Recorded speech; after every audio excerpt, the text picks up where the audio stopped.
Imagine standing on a red Martian cliff in 2150, breathing sweet engineered air, watching twin moons rise, and then asking yourself, why does Earth, just across the void, still suffer so horribly? The answer is darker than anyone on Mars would ever admit. Just stop. Right here, right now. Take a slow breath with me. Feel it. That slight chill, even inside your suit. That almost metallic taste clinging to the back of your throat. Welcome to Mars. It's the year 2150.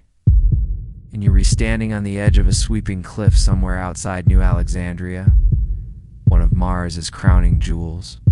Below us, the city looks like a heart made of glass, pumping soft amber light into the darkening Martian dusk. Twin moons hover above, tangled together in slow dance. And just beyond, the sky deepens into a bruised violet, streaked with engineered auroras that swirl like watercolor spilled across velvet. God, it's beautiful. You can almost believe this world loves you. Almost look down at your boots. Red dust clings to the soles, whispering over cracked stones. You try to shake it off, but it's stubborn, like it wants to remind you you don't really belong here. Not fully. Not yet. The air tastes sweet, doesn't it? That's not natural. It's been carefully designed by thousands of layers of adaptive microflora, filtering carbon, splicing out acids, balancing oxygen to levels that your fragile earthborn lungs can handle. Every breath you take here is a triumph of code, engineering, and desperation. And here's your first haunting hook. If Mars is so perfectly built for us now, why does it still feel like we stole something to make it this way? Turn around, listen. Can you hear the laughter echoing up from the lower platforms? Children in sleek reflective jackets chasing bright drones that project rainbow foxes across the sky.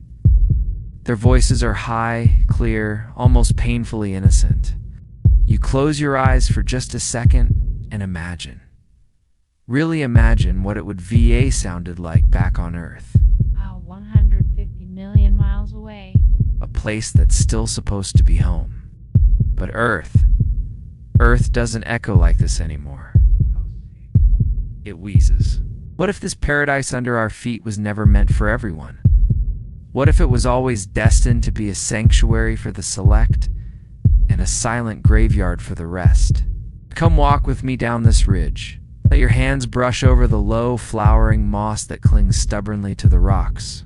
That's not natural either. Those tiny blooms are hybrid survivors. It's engineered with Earth's toughest alpine genes and cross-stitched with Martian algae. Even life here is half a memory of the old world, half a dream of something new. What if we didn't migrate to Mars just to save ourselves, but to escape the guilt of watching Earth's slow collapse? Up ahead, the path splits. One trail loops back into the city, under graceful archways lit with soft sapphire lights. The other, it winds out toward an old observation platform, a place where people once stood to watch Earth itself, a tiny blue star glimmering on the edge of night. You choose the second path. Some small, stubborn part of you still wants to look back. As you reach the platform, you find a simple metal plaque, half buried under drifting dust. It reads, "For the ones we left behind, may they find peace." And then you run your fingers over the words. They're cold, so cold. We didn't just build a new world here. We closed a chapter on billions of lives that still whisper in the winds of Earth. Are we heroes of survival, or cowards who ran away? Look up. Beyond the glassy towers, the biodomes, the high orbital tethers that snake off into space. Somewhere out there, Earth still spins, still struggles, still sings in small, stubborn ways. Even if fewer voices join the chorus each year. If you could step into the past, would you still choose to leave Earth behind? Or would you stay, fight for it, risk everything, even if it meant living without this flawless Martian sky? Take another breath. Feel it settle in your chest. Because the story I'm about to tell you, it's not just about Mars. It's not just about Earth. It's about us. About what we were willing to sacrifice. And about the quiet, echoing price of survival. The forgotten cradle look. I want you to really see Earth right now. Not from a telescope on Mars. Not through a government holofeed. But from the ground. Right in the middle of its tired, beating heart. You're standing in Cairo. Streets that once pulsed with colors, hawkers shouting, children running barefoot, chasing each other under glowing lanterns. Oh no. It's hushed. Shop awnings sag under dust. Sellers sit on overturned crates, staring at cracked screens that never buffer anymore. A small girl walks by, clutching a worn stuffed lion. Its mane is matted with old rain. Her mother's eyes flick constantly to ration drones buzzing overhead. They're waiting. For what? Even they don't know anymore. How long can hope survive when your sky gives you nothing but drones, quotas, and silence? The silent bargains in Delhi, whole city blocks go dark every evening. It's strategic. Keeps the grid stable, they say. Families huddle together under lanterns. Old men play flutes on balconies, their notes drifting over tangled wires. Kids try to study by candlelight, squinting at fragile pages. But deep down, even they know.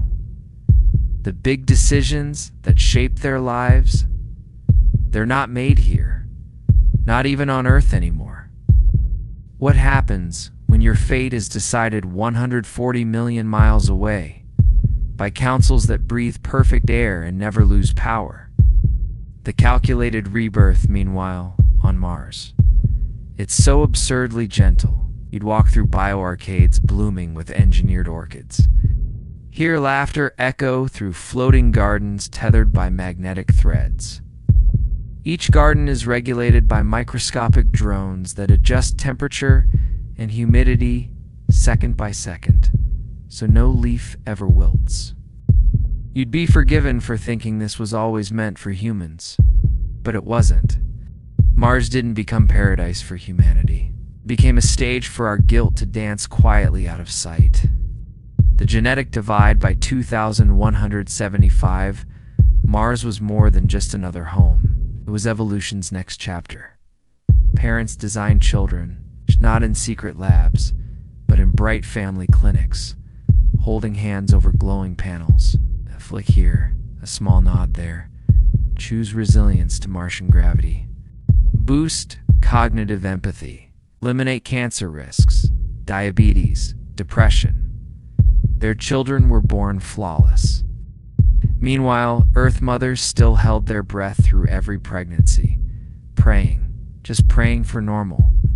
What happens when one branch of humanity upgrades and the other just prays?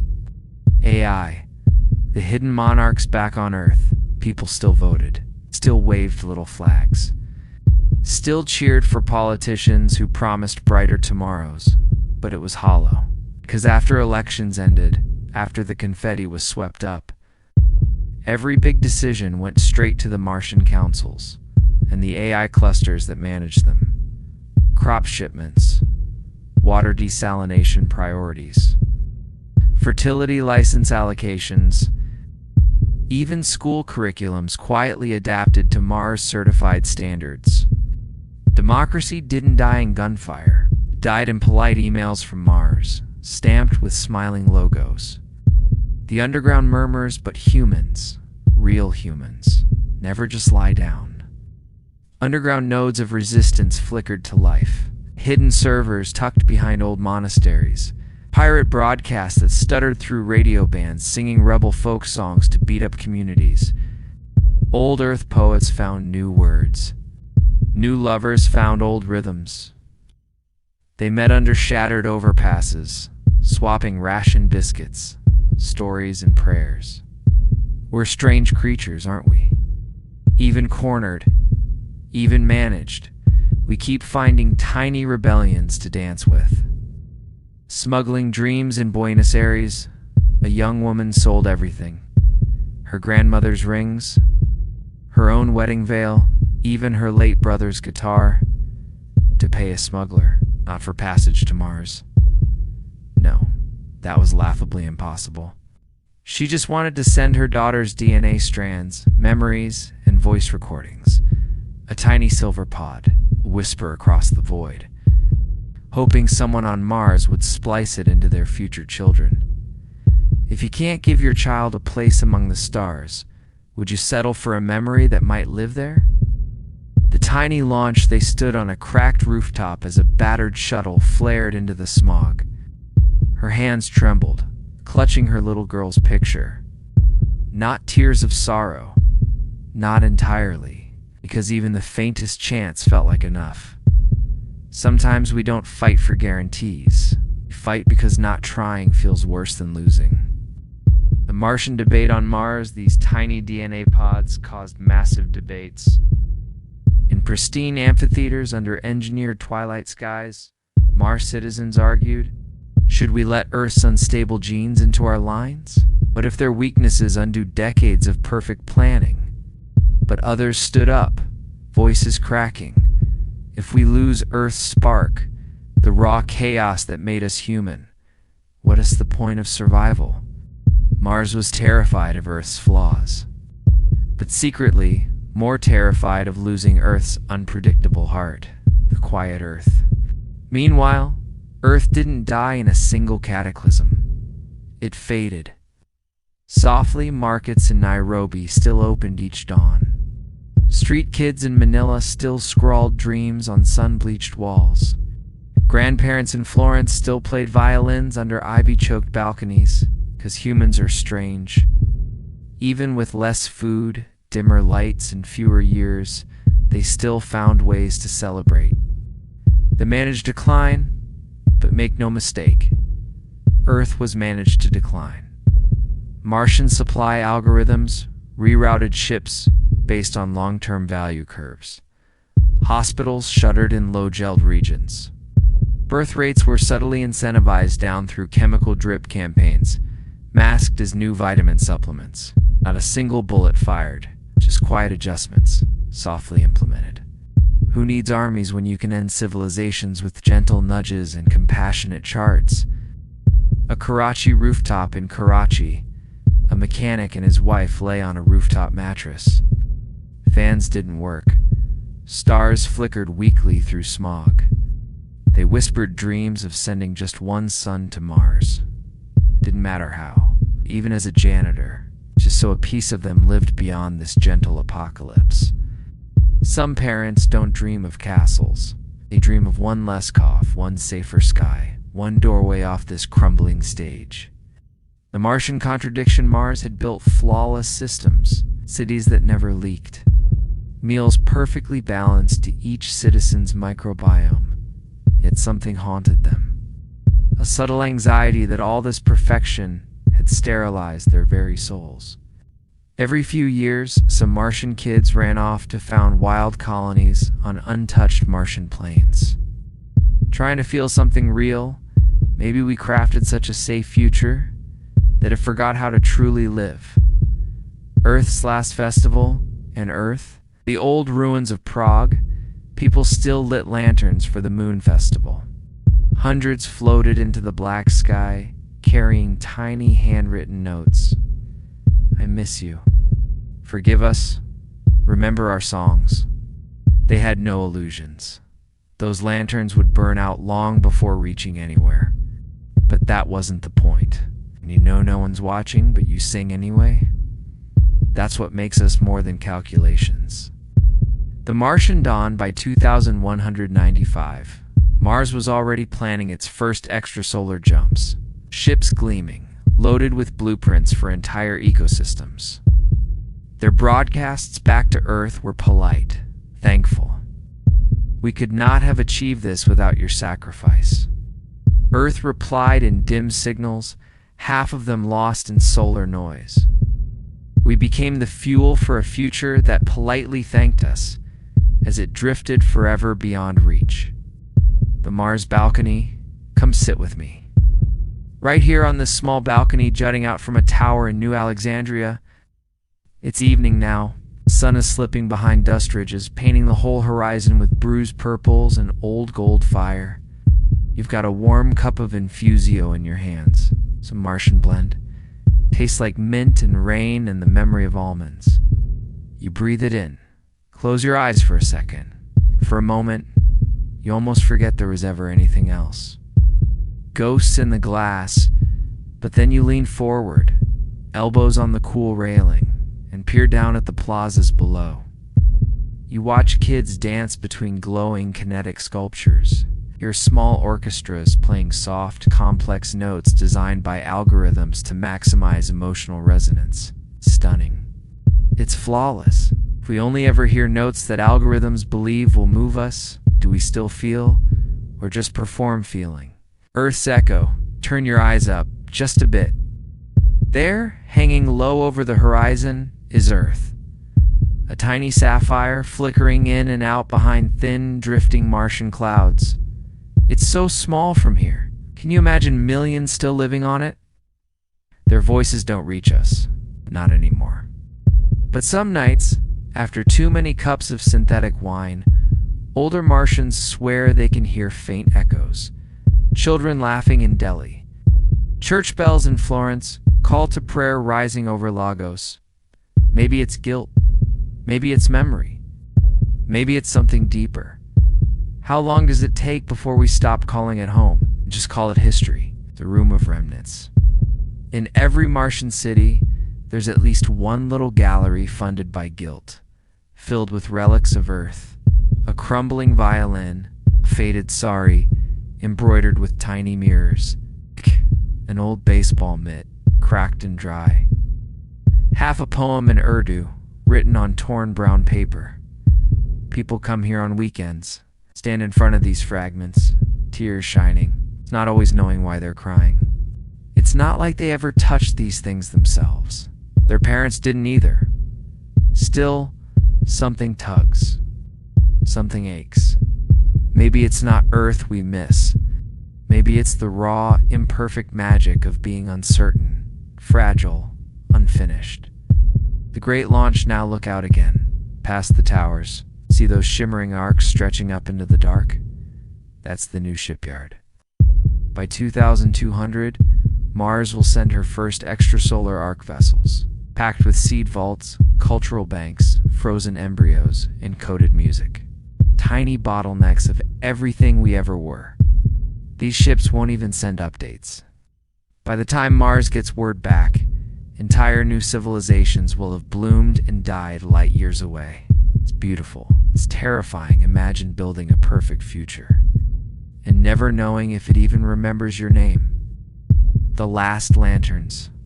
And here, as we sit quietly together, finishing our cups, I'll tell you one last story.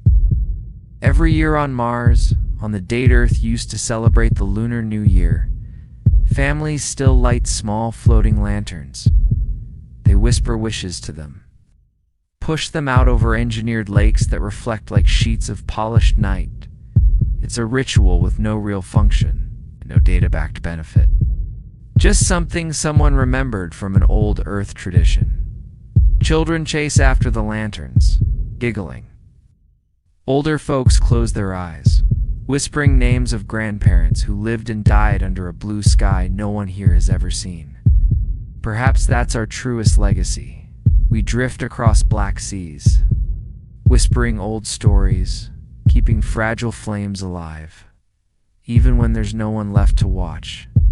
Your choice, so dear friend, before you go, pause here with me, just a heartbeat longer. Ask yourself, was it worth it? Would you have chosen differently? Or maybe there was never really a choice at all. Maybe survival isn't always noble or tragic. Sometimes it's just stubborn, scared, and full of tiny, bright hopes that refuse to die. If this story found a little corner in your heart, if it made you feel something warm, or sad, or beautifully human, then subscribe. Walk with me again, so we've still got so many more futures to wander through. Some bright, some dark. All of them ours.